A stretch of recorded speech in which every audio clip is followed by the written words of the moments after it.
গোটেই বিষয়টো আপোনালোক অৱগত। ফ'ৰলেন দাবী সমিতিয়ে কলিয়াবৰত আজি ৩টা বৰ্ষ ধৰি কলিয়াবৰ তিনিআলিৰ পৰা নুমলীগড়লৈকে যোনটো 4 লেনযুক্ত ৰাষ্ট্ৰীয় ঘাইপথ ভাৰত চৰকাৰে ঘোষণা কৰিছে নিৰ্মাণ কৰিবলৈ প্ৰায় ৭,০০০ কোটি টকাৰ এটা প্ৰজেক্ট, সেই কামটো তেওঁলোকে কলিয়াবৰ তিনিআলিৰ পৰা বাইপাছ কৰি জখলাবনা বাইপাছ কৰি পেলাই তেওঁলোকে লৈ যাবলৈ ওলাইছে। গতিকে ইয়াক আমি আজি ৩টা বৰ্ষই আমি বিৰোধিতা কৰি আহিছোঁ। আমি কোনো কাৰণতে এই যি বাইপাছ মানি ল'ব নোৱাৰোঁ।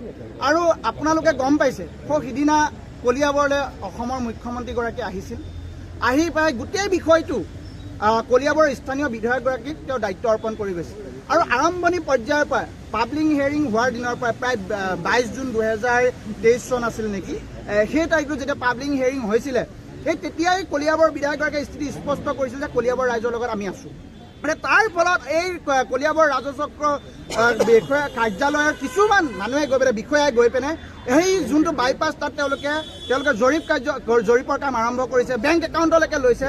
আমাৰ আলোচনা হৈ আছে, আমি যোৱা বৰ্ষতো ভাৰত চৰকাৰৰ মন্ত্ৰী নীতিন গাডকাৰী ডাঙৰীয়াক, এই বৰ্ষও আমি ভাৰত চৰকাৰৰ মন্ত্ৰী নীতিন গাডকাৰী ডাঙৰীয়াক সাক্ষাৎ কৰিছোঁ, গোটেই বিষয়টো অৱগত কৰিছোঁ, তেওঁলোকে আলোচনা কৰি আছে। আৰু এই বিষয়টো অসমৰ মুখ্যমন্ত্ৰীগৰাকীয়েও আৰু কলিয়াবৰ বিধায়কগৰাকীয়েও তেওঁলোকে আলোচনা কৰি আছে।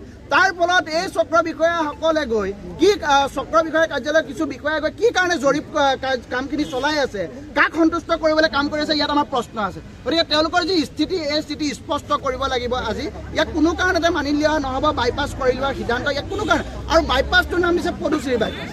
চাওকচোন কেনেকুৱা ধৰণৰ কাম কৰিছে। কলিয়াবৰত পদুশ্ৰী বুলি কোনোবা এটা জেগা আছেনে?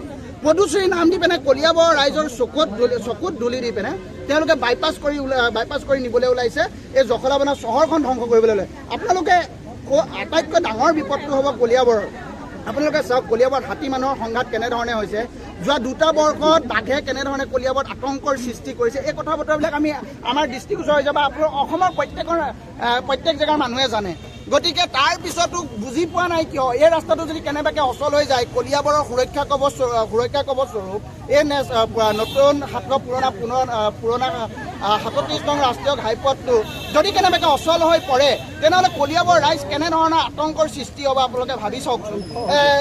আপোনালোকে কলিয়াবৰৰ অধিকাংশ লোকে হৈছে খেতিৰ ওপৰত নিৰ্ভৰ কৰি পিনে তেওঁলোকে জীৱন নিৰ্বাহ কৰি এই বনৰীয়া জীৱ জন্তুৰ উৎপাতৰ ফলত আতংকৰ ফলত খেতি কৰি মানুহে খাব নোৱাৰা হৈছে।